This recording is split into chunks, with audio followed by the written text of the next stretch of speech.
Very good morning to you. It is more than a year since the first lockdown and even longer since the coronavirus first hit the UK. But research suggests that nearly half of people are still unable to correctly identify COVID-19 symptoms. The study, published in the BMJ, examines the test and trace system, also finding low rates of people requesting tests and sticking to self-isolation rules. Let's talk to our correspondent, Ashna Huranag, who's in the newsroom for us this morning. I mean, 12 months in, Ashna, this is really surprising. It really is. You might think by now we are over a year into this pandemic and people surely would be aware of those symptoms, that continuous cough, the high temperature, the loss of taste and smell. But this study proves that, or shows rather, that not many people do know, in fact, what these symptoms are. Neither are they adhering to the lockdown restrictions or adhering to the self-isolation restrictions. Let's take a look at some of the data behind this. What we have seen is just 18% of those with symptoms said they had requested a test, while only 43% of people with symptoms in the previous 7 days kept to full self-isolation. The data also showed us that only 52% of people could identify the main symptoms of COVID-19. Those less likely to adhere to the rules we know are young people from this study, but also key workers as well. It's not just a small sample either. They have tested or questioned 54,000 people who have taken part in this study, and it's not just a study done by a random organisation. King's College London, Public Health England have looked into this data. The authors of it say that if we're going to tackle this problem, there needs to be better messaging, clearer messaging.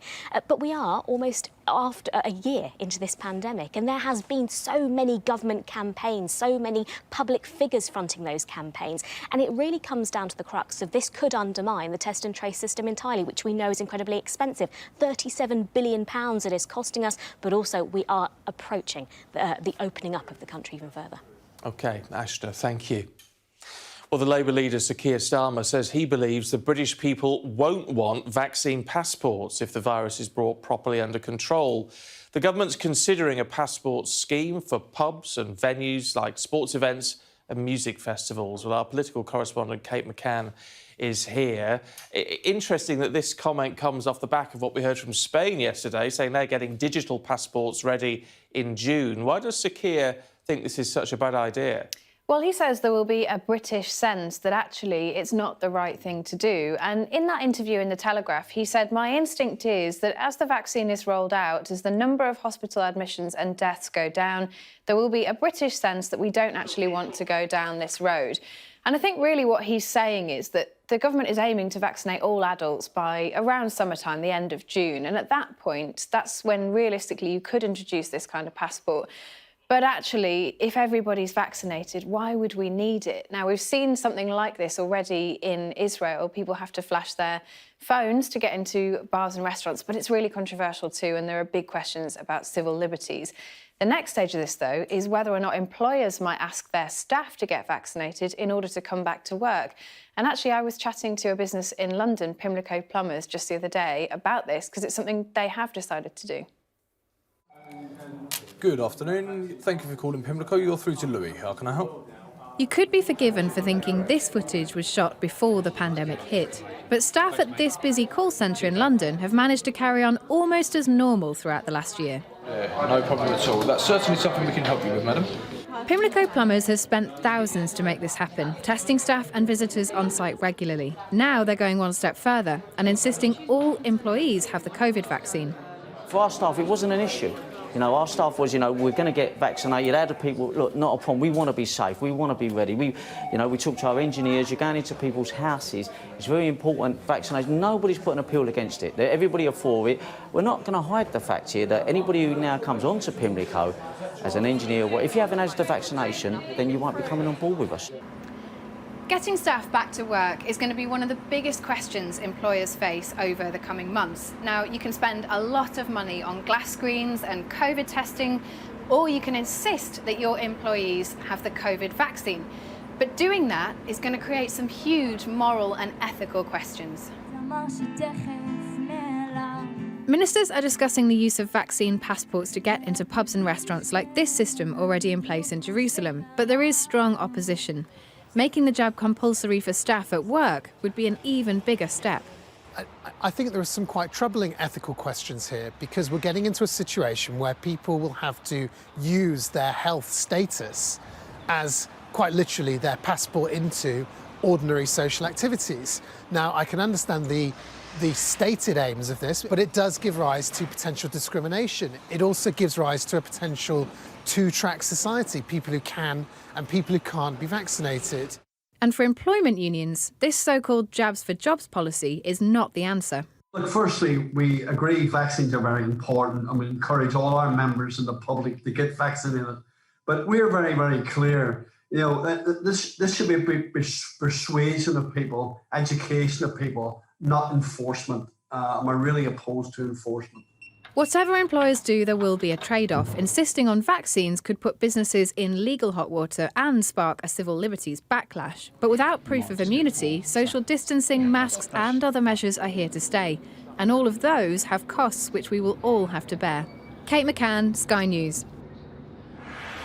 Well, let's talk to the Minister for Apprenticeships and Skills, Jillian Keegan. Good to see you this morning. Look, Test and Trace has cost, what, £37 billion so far. There's been criticism of it throughout, and now these figures showing only 18% of people who have symptoms are even bothering to get a test. I mean, the system just isn't working at all, is it? Well, I don't think you can say that. I mean, 9.6 million people have actually been traced. We're doing millions and millions of tests a day. We're collecting a lot of data from those tests as well. 6.4 million have been contact traced as well. And yeah, I mean, is the system perfect? No, it's not, because it relies obviously on people doing the right thing. It relies on people getting a test, and it relies on people obviously isolating if they're positive. So it's not a perfect system, but it's certainly a very effective system. And, there's a lot of people who have, taken tests now and continue to take tests every day, including school children and those going to college and teachers, etc., who are now taking a couple of tests a week. Yeah, but we are in this situation as well where people are not isolating in the right way. Now, some people may just not want to. We sort of all understand the frustration, if you like, but there is a definite argument as well to say some people just financially can't afford to isolate. Do we need to start looking at paying people to isolate, to provide some sort of financial support to do it? Well, there is some financial support to isolate, which is this £500 for the period. Now, obviously, you could talk about whether that's enough or not, but there is a payment there to support those who isolate. Of course, it's a difficult, we've been at this for over a year now. People have had to isolate possibly several times. I mean, I've only done it myself once, but sometimes, you will have had to have done it several times, and it can be a pain. But, it is important. We are all in this together. We are vaccinating our way out of this really, really successfully. But we have to be cautious, and we have to still follow these guidelines. So, get a test if you have any symptoms, get a test if you've been asked to by your employer. And isolate if you're testing positive, you must isolate. It really is important. It's important for everybody, all the people that we all care about. It's important that you do so. And it's not forgive me, but you say get a test if asked to by your employer. We just saw that report about Pimlico plumbers. Do you then support the right of an employer to say you can only work if you've had a vaccine? We'll only employ you if you have a vaccine. Is that a move you think is sensible? Well, there's there's pros and cons, obviously, to this approach, and it is quite complex, as your report outlined. And we will be getting some reports on this. I mean, they're looking at it at the moment on, I think, the 5th of April. It's due back to Michael Gove for him to look at the pros and cons of this. I mean, obviously, individual businesses will make their individual decisions as well. But more broadly, there'll be some more information coming in April on what we should do about that based on the pros and cons. I mean, we can all see aspects of why that would be a good idea, but we can also see the difficulties as well. So the analysis at looking at the benefits versus the consequences we'll receive on the 5th of April. Can I ask you about the race report? Because yesterday, obviously, we were talking to the Minister and he hadn't actually seen it in full because it hadn't been fully published. It has now. Look, the Shadow Secretary of State for Women and Equalities has said the government must urgently explain how they came to publish content we know it's independent, but published content which glorifies the slave trade and immediately dissociate themselves from these remarks? Well, it doesn't glorify the slave trade. It is an independent report, and obviously we have the report as of 11 a.m. yesterday, and we'll obviously be looking at it. It's 285 pages. I would suggest that the most important thing that your viewers get is to actually read the report and not the reports of the report. But if you look at, it did recognise the inhumanity of slavery. It did make many recommendations about how we educate and teach young people about slavery. I mean, there are 10 commissioners here who have an awful lot of experience. I was very impressed. I don't really know the people, but when you look at the commissioners and the experiences they have, I think it's very important not to dismiss them, because they have gone to a lot of time, a lot of effort, collected a lot of evidence, spoken to a lot of people, and this report is less than 24 hours old. So I suggest we all read it and read it carefully, because what it tries to do is get to some implementable actions. And I've looked at the 24 recommendations. Some of them are in my own area for apprenticeships as well. And I think that's the most important thing, to look and see what policies we can do to alter disparities in this country. We definitely have to level up, and we have to level up across the country, and we have to make sure we remove barriers to people who suffer from some disparities and inequality in the country. Talking about problems in society, we know the government is now launching this review into the situation in schools. This alarming number of people who've come forward sort of saying that they have either been subject to or witnessed some sort of sexual abuse in schools. I mean, this is a dreadful situation. Just how robust is this investigation going to be?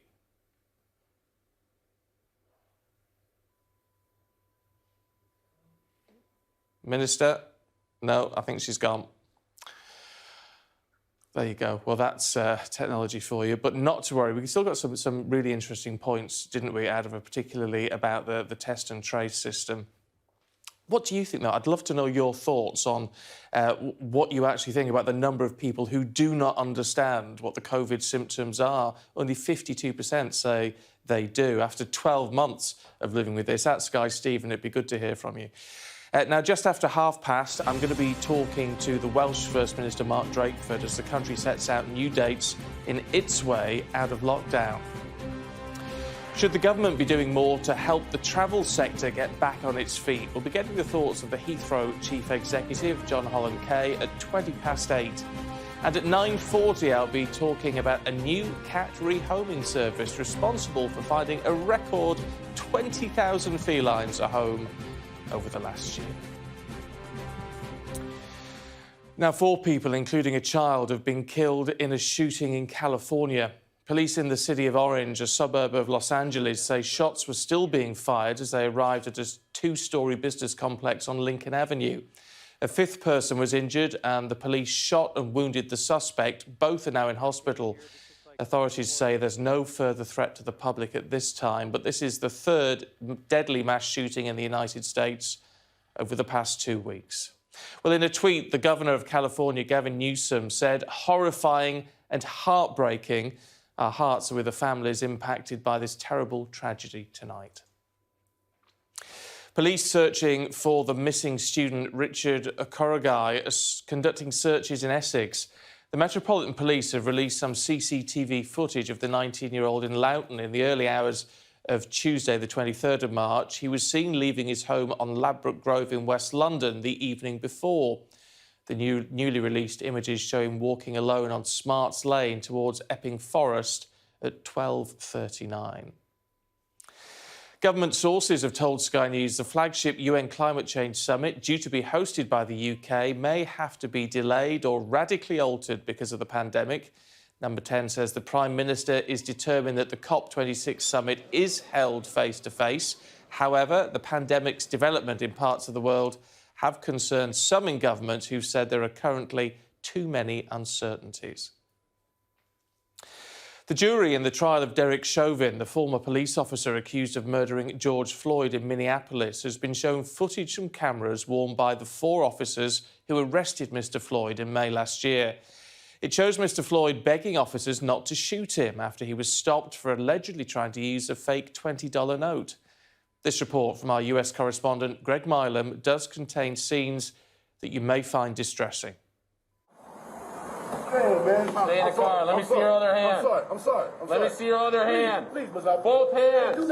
What ended with George Floyd's death began like this, recorded on body cameras. Police approach him in his car. Face away. Okay, please don't shoot me. Please, man. I'm not going to shoot you. Step on, face away. I'm going to get out of here, man. Please don't shoot me, man. I'm not shooting you, man. Please, man. It was as he was led to the police car that it turned into a struggle. Shown to the jury for the first time, more body camera footage, not from Officer Derek Chauvin, but visible here in the bottom right of the screen. We all know what happened next.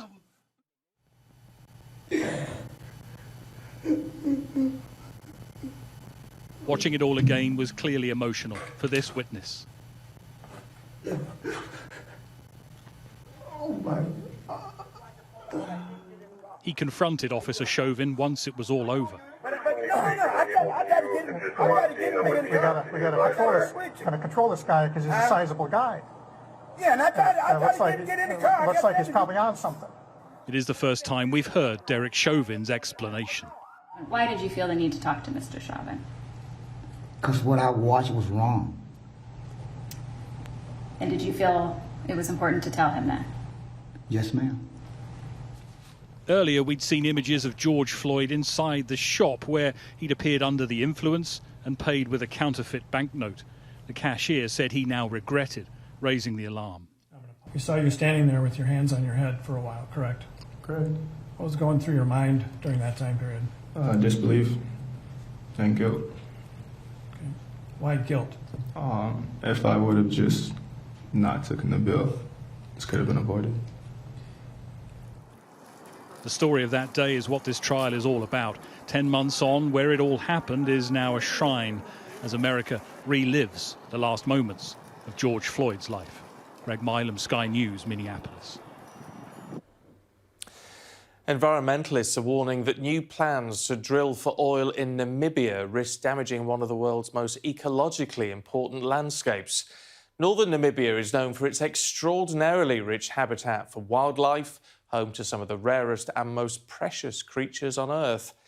It's also the start of the Okavango Delta, a sprawling World Heritage Site crucial for sustaining one of the most diverse ecosystems in the world. But some are now worried that could all be at risk. That's because a Canadian oil company has purchased the exploration rights to vast swathes of both Namibia and Botswana in an area bordering the delta. They've started drilling, and the company says they're confident of finding billions of barrels of oil. If they're right, many fear the area could be changed forever, with drill sites cutting right across crucial migration routes for the largest population of wild elephants left in the world. From northern Namibia, our special correspondent Alex Crawford reports. Namibia is a land of dramatic contrasts. The Namib Desert, from which it gets its name, is known as the oldest desert in the world. In the northeast of the country is the Kavango-Caprivi Strip, a stark contrast because of its humid subtropical climate, which makes it home to abundant wildlife. Now, many living across this huge stretch of land fear the delicate natural balance could all be at risk.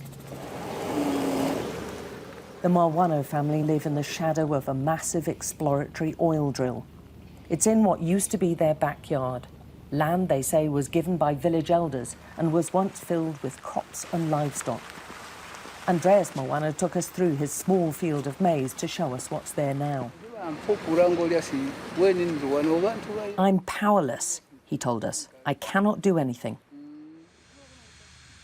Our drone pictures show how close his family huts are to the well now being drilled to discover if there's oil beneath. Namibia is one of the hottest emerging areas for oil and gas exploration. A Canadian company called Recon Africa believes there's one of the world's biggest oil fields hiding below. We expect to confirm the existence of a working hydrocarbon system. The sky's the limit for this company when we do that. But Andreas and his family are poor. They've hardly any money for food, never mind fighting any legal battle. I can't afford a lawyer, he says, who'll help me stand up against this oil company. His family, like so many around here, lives simply, and community leaders believe poverty has made them invisible. My feeling to them, they are not considered as human beings because their human right is not considered. Yeah, that is why they are treating them like they are not a human being. Hundreds of kilometres away, it's a very different world, but Andreas's concerns are shared. You heard those elephants just in here. Recon Africa's oil exploration licences cover thousands of square kilometres in northeast Namibia and thousands in Botswana, and cut across the migration routes of the largest remaining herd of savanna elephants. They're shy animals, especially sensitive to sound and vibration, and already at risk from shrinking territory and poachers. The prospecting also borders the Kavango River, teeming with wildlife and a crucial source of water in Namibia. The river discharges into the Okavango Delta, considered one of Africa's most valuable ecosystems. This is what you could call the start of the Okavango Delta, and these waters are a lifeblood for tens of thousands of people, countless wild animals and a huge amount of vegetation. It is a lifeline to a desert delta, and if anything should happen to these waters, it will have a catastrophic impact on multiple countries. It's up to us to protect it, and if we don't, it'll be gone. Taint the water, you'll taint all the wildlife. Any intervention of man in this area will change its wildness in any form, and will bring more people, will bring more traffic, will bring more pollution, will bring more noise, and so the wildlife will be diminished, and the beauty and pure nature that's here will be harmed in some way. Up north, the drill site cuts a dramatic scar in the midst of acres and acres of bush. There is substantial poverty in the Kavango Basin where the site is. We met the area's traditional headsman who told us the profits from any oil discovery would provide jobs, and only the privileged see it otherwise. You educated people who already have comfortable lives, you want to restrict development here. That means we will stay poor and probably die poor. The oil company insists it's carried out environmental impact assessments, and they're committed to protecting both the physical environment and the people of the Kavango region. And they insist they don't intend to do any fracking, which environmentalists blame for contaminating groundwater, while the Namibian government emphasises oil has yet to be discovered. Our filming at the site soon attracted the attention of the workers, but they were reluctant to answer any difficult questions. This is Andreas. Hi, Andreas. He actually lives on this land, and he feels that you've camped illegally on his land. Okay, I'll get your information to the right person. But thank you. Would you like to say anything to him? For Andreas and the other villagers around here, there seems little recourse. Since this interaction, Recon Africa's told us they're trying to address his concerns, but there's still growing anxiety about villagers' land rights and their ability to farm, and what any oil discovery would do to one of the most beautiful and unspoilt places left in the world. Alex Crawford, Sky News, Namibia. Well, this is Sky News Breakfast. Let's have a look at the weather for you now with Isabel. We've had a lovely few days, haven't we? Is that all over now? Well, not in that there will still be some sunshine, Stephen, for a few days. It's just there's going to be much cooler weather coming in on a northeasterly breeze, so there'll be some frost around as well. And then, my word, a major change by late Easter Sunday and Monday. So let's take a look at the detail.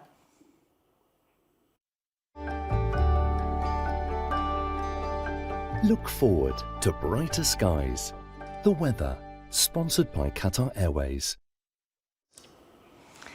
Well, for the last few days, whilst it's been pretty good elsewhere, the north of Scotland has been plagued by rain, but that's now moved away and that frontal system has weakened across central areas with a cloud breaking today to give some sunny spells, but it's definitely feeling cooler with the winds quite blustery, actually, from the northeast or east, rather gusty winds. The cloud hopefully thinning and breaking quite well, though, through this morning, and then there should be some bright or sunny weather for many. Vast improvement in the north, though, a lovely day across northern Scotland.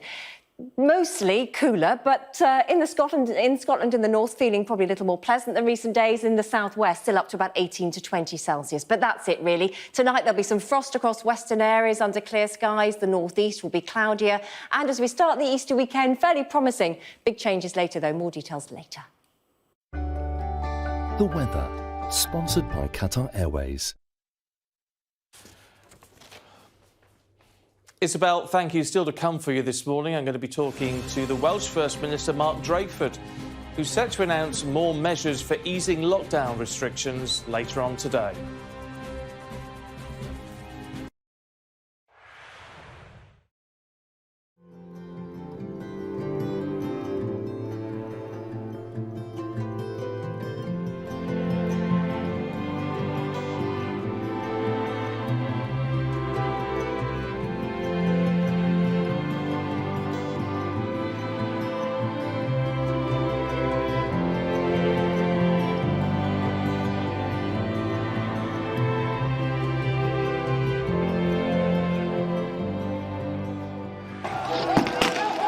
Breached the road. There is a lot of gas being fired all around us.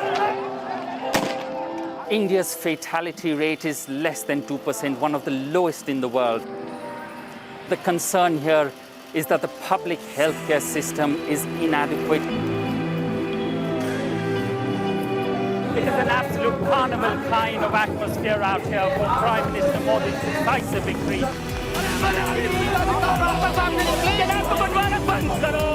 These students are defying the prohibitory orders, and now they're going to be arrested.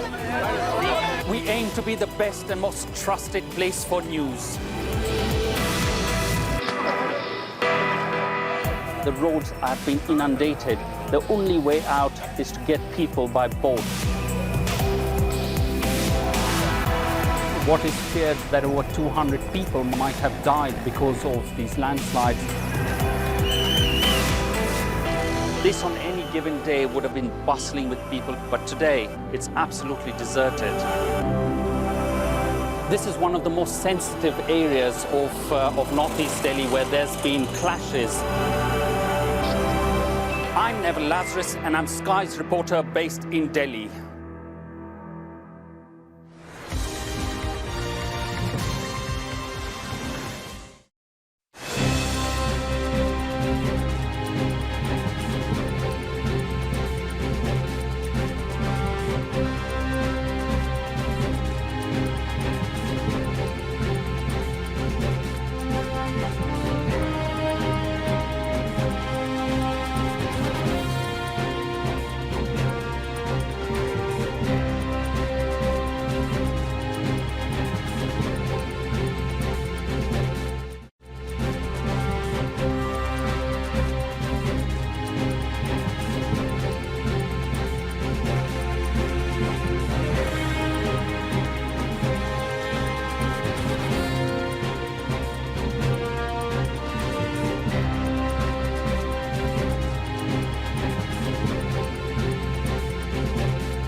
Now, nearly 4 million clinically extremely vulnerable people in England and Wales will no longer have to shield from today, with many spending more than a year without leaving their homes or meeting others.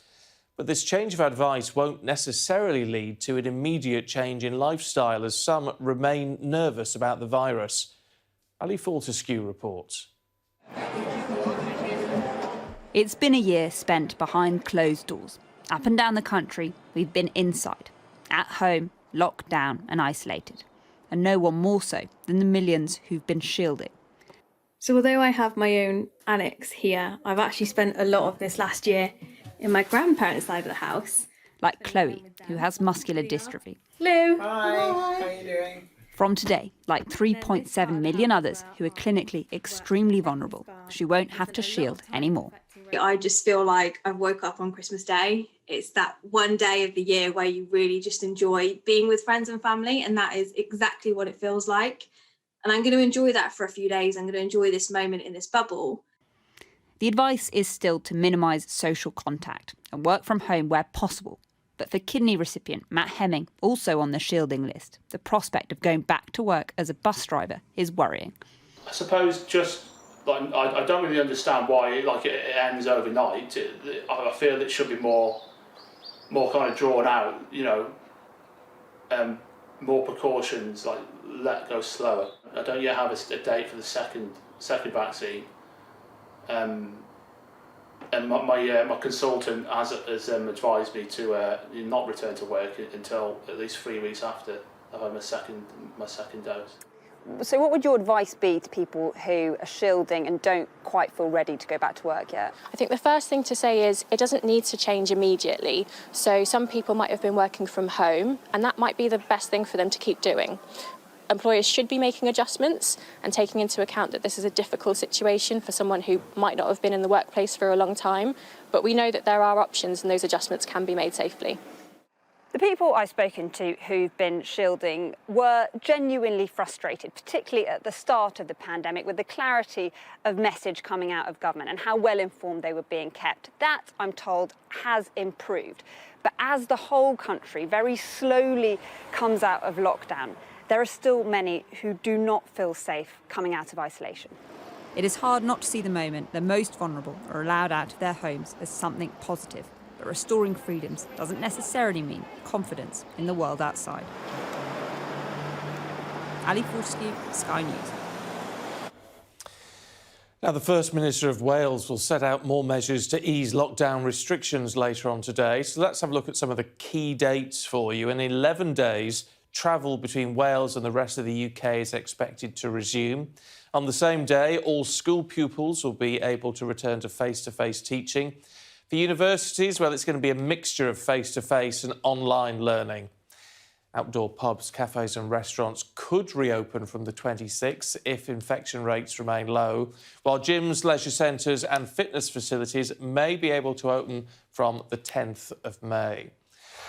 Well, let's talk to the First Minister of Wales, Mark Drakeford. Good to see you this morning. I mean, how confident are you in these steps that you're putting forward? We have a good level of confidence that we will be able to achieve all of those dates. The level of coronavirus in Wales is the lowest in the United Kingdom, and the rates of vaccination are the highest. And all of that means that the virus at the moment is in a relatively benign position. We have to sustain that. We have to go on working hard to make sure that we don't lose the ground that we've gained. Provided we can do that, then there are now dates from here into the month of May where freedoms can be restored, businesses can reopen, and we can take advantage of the time of year in which outdoor activities in particular are easier to resume. I mean, are you slightly wary in the fact that over the past 12 months you've, at previous points, eased things sort of quite considerably and then, had to enter sort of full lockdowns quite quickly afterwards? Well, we absolutely want to avoid that in the future if we possibly can. But you're right to say the virus hasn't gone away. And if we act as though it had, as though coronavirus had simply disappeared from Wales, then the risk will be that we'll see a further upsurge in it and we'll be back having to take measures of the sort that we see being taken in France and other European countries today. So that's why here in Wales we will go on lifting restrictions step by step, carefully, cautiously, monitoring the impact of what we do at every point. And provided we are certain that the public health position remains as positive as it is today, then we will be able to do all the things that we are setting out today. How driven are you by what's coming out of Westminster and the plans for England? I mean, are you trying to keep in step with Westminster? Have you had a lot of communication with the Prime Minister? We've got a better level of communication with the UK government than we did earlier in the year. We have a weekly meeting with Michael Gove, as the Minister in charge of the Cabinet Office, had the latest one yesterday evening. What happens in England is important to us. In Wales, our border is long and very porous, but we make the decisions that lie to our responsibilities, and we make them in the circumstances we face in Wales. But to give you an example, if travel restrictions in England are lifted on the 12th of April, then we will lift restrictions so that people can travel across the border. How confident are you that this is going to be a one-way street out of lockdown? I mean, admittedly, the Prime Minister has added plenty of caveats as we move down the step process in England. But there has been this sort of overwhelming urge to make this the very last lockdown. Are you confident that can be the case? Well, of course we want it to be a one-way street. That's our aim. That's why we do things in the way we do. But I don't think anybody doing the job that I do could say to people in Wales, you know, with complete honesty, that that is bound to be the case. If we don't go on doing the things that have kept us safe, if we don't go on observing social distancing, treating one another with respect, wearing masks in public places, all those things that really matter, if people get the message that because we're lifting things, coronavirus is over, the risk will be that coronavirus comes back at us once again. So we want it to be a one-way street. We're working as hard as we can to make it that way. Everybody still needs to play their part to make sure that that is what happens. How much support have you got in place for those people shielding? 4 million people extremely clinically vulnerable in England and Wales no longer have to shield from today. I'm not sure how many of those are actually in Wales, but clearly we know there is a lot of apprehension for people after 12 months of being indoors, of actually coming back into society now. Have you got things in place to help them reintegrate in a confident and safe manner? We've got about 130,000 people on the shielding list here in Wales, and they will have had a letter from our Chief Medical Officer giving them further advice that as from today, they are able to do more in their own lives than we would have advised them previously. It is advice. I absolutely understand that there will be some people who have been shielding who will not want to take advantage of the fact that we now believe it's safe for them to do more things. And the letter does set out the support that's available for people in Wales through our local authorities and through the health service. Of course, we want to see freedoms restored to people, even those who are clinically vulnerable. But we want to do it in a way that gives them confidence that they can do it safely and at a pace that suits them. First Minister, good to talk to you this morning. Thank you. Thank you. Now, the Labour leader, Sir Keir Starmer, has said he wants to lower the bar for when police officers investigate antisocial behaviour and give tougher sentences of up to 2 years in jail for criminals who assault key workers.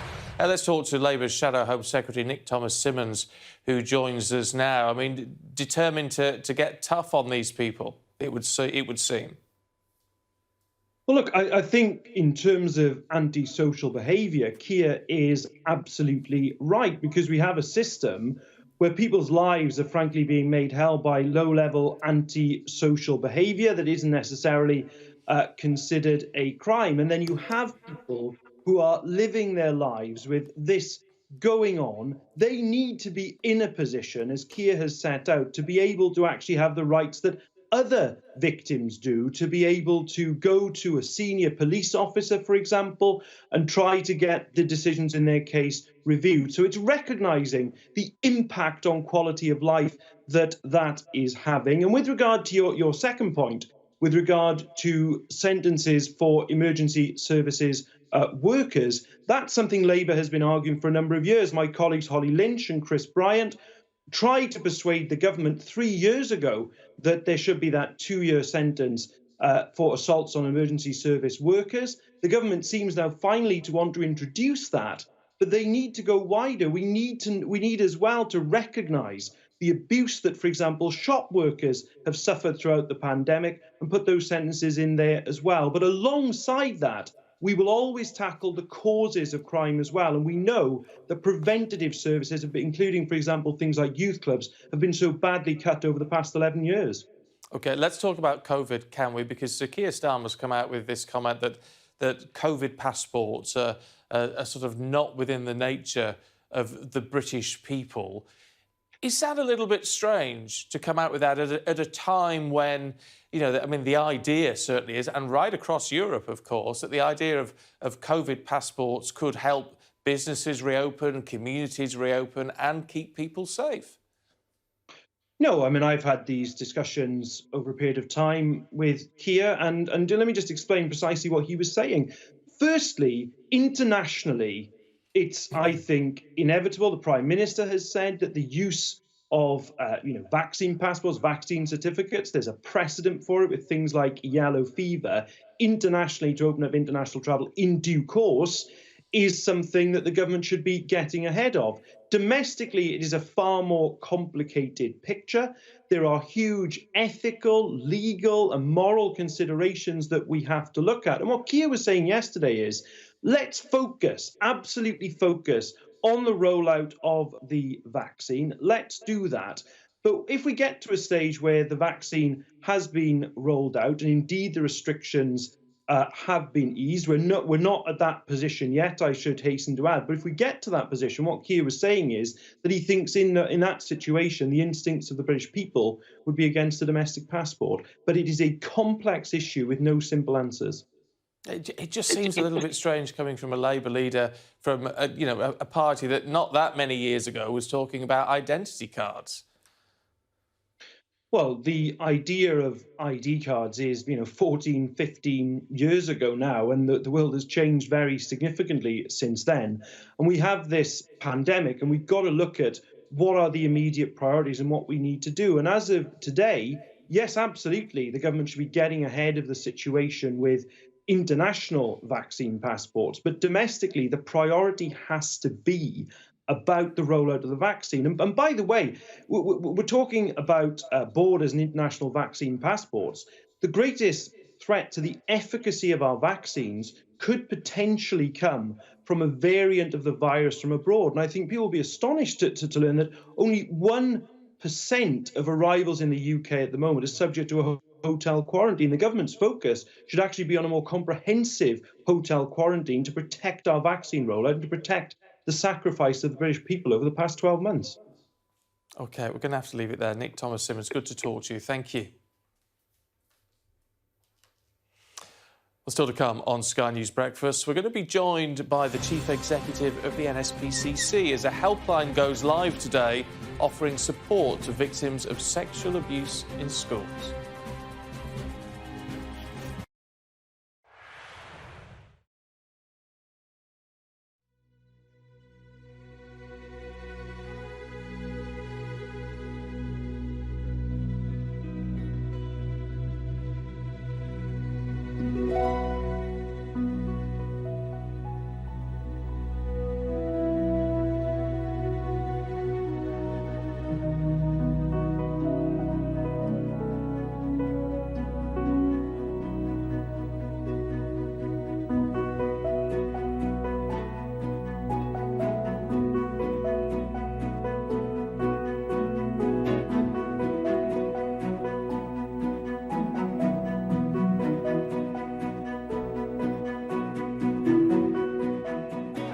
I came across a charity based in Wales called Team Unlimited, and they do all the designs for these arms. I saw a YouTube video of a child receiving one, and pretty quickly the two thoughts kind of came together. We have a student that would benefit. We have the 3D printers in the department. So I got in touch with Team Unlimited. They modified the design so it would kind of be a suitable size for Lewis. Emailed the files over. Printed it over the Christmas holidays and put it together. And we trialed it just last week for the first time, and it's brilliant. It's working really well.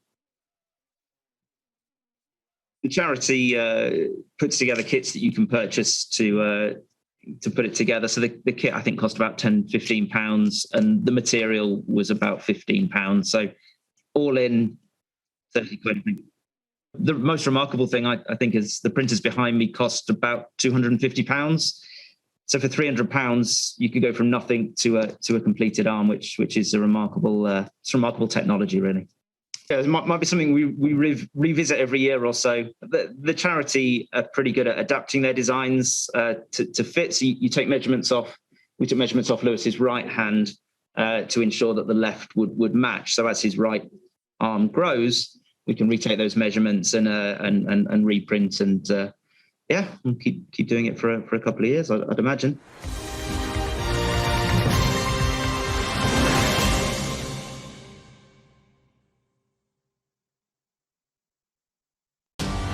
For the early risers. As we examine the story beyond the headline. For the knowledge seekers. Welcome to Divided States. For the straight talkers. The curious and the ones who want to be entertained. Backstage Sky News' entertainment podcast. For wherever you are. Welcome to Sophie Ridge on Sunday podcast. For the ones who want to know more. Welcome to the All Out Politics podcast. For the listeners. From Sky News Storycast. Sky News Podcasts. Listen and subscribe for free. Did you know that if we make small changes to our lives, we can reduce air pollution by loads? But how much? Exactly, loads. Rather a lot of cloud to begin with this morning, the remnants of yesterday's front, but not much in the way of precipitation, and that cloud should tend to thin and break as we head through today with sunny spells. Much improved picture across the north of Scotland, where it has been very wet in recent days. Obviously, temperatures held down, only around 8 or 9 on the east coast, but still warm, at least for one more day across the far southwest of England. Now, I think in terms of air pollution, the levels are expected to be moderate across the southwest, but elsewhere, as that cooler and windy weather comes in, we're expecting good air quality. The Air Quality Report, sponsored by Philips Air Purifiers. Now, thousands of students have come forward claiming they've experienced sexual abuse at school. The government has since announced an immediate review into the extent and severity of the issue, and a new helpline run by the Nspcc goes live today to support potential victims of sexual harassment and abuse in educational settings. Well, let's talk to Sir Peter Wanless, who's the Chief Executive of the Nspcc. Good to see you this morning. Look, I mean, with all the work that the Nspcc does and the phone lines, things like Childline that you operate, I mean, how aware were you of this problem before it's hit the headlines? We've been aware for considerable time through NSPCC statistics that the issue of peer-on-peer sexual abuse is a significant one. But I think this is a watershed moment in the way in which significant numbers of young people are now coming forward to share openly their anxieties and their concerns about things which are happening to them which are wrong, and they're recognising to be wrong. So it's vitally important that now we ensure there's a safe, independent, non-judgmental space for them to go in order to share those worries and concerns and understand what needs to be done next. How do you tackle something which is peer on peer? Because I mean that has to be handled in a different way, doesn't it? Well, I think it's vitally important to talk through and understand from the perspective of the victim what they're thinking and feeling and what can best be done. It's also important to understand in this sort of context what's going on in the minds of the perpetrator and the factors and considerations which could be affecting them as well. So circumstances will vary from case to case, but it seems palpably clear from these distressing and disturbing testimonies that are appearing online that we do have really serious criminal assaults within the testimony that's being declared on the website. So it's vital that the NSPCC can help people get those concerns worked through and to the right authorities so that it can be dealt with effectively if that's the right thing to be done.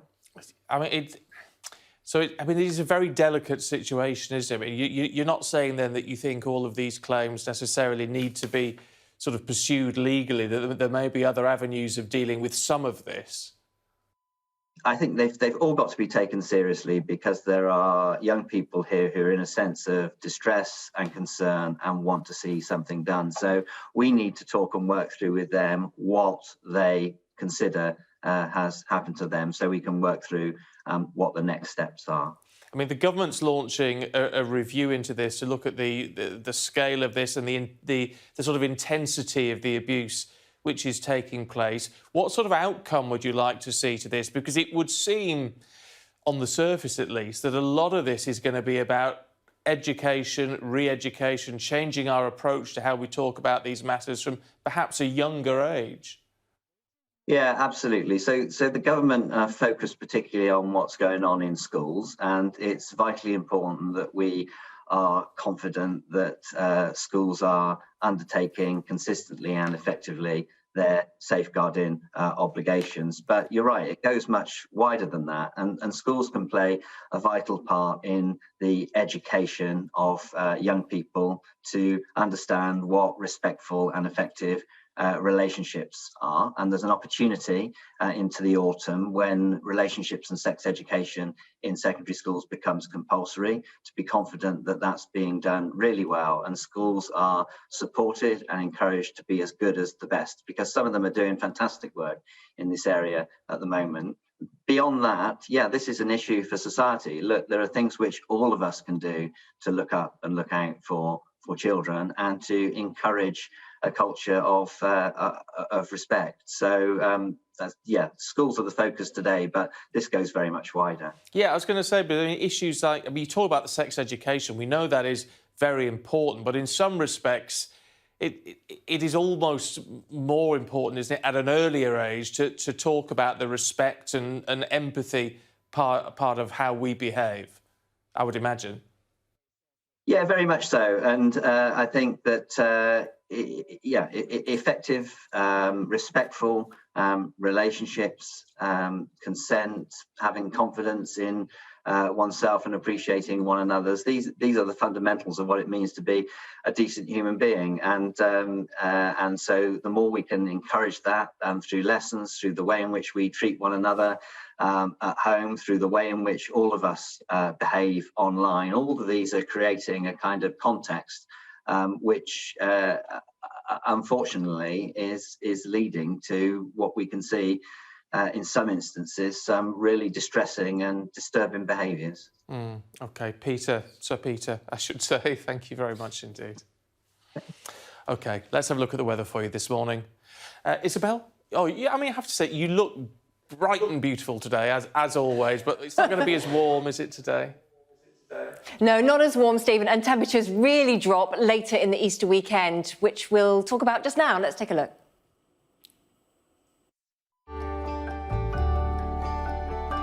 Look forward to brighter skies. The weather, sponsored by Qatar Airways.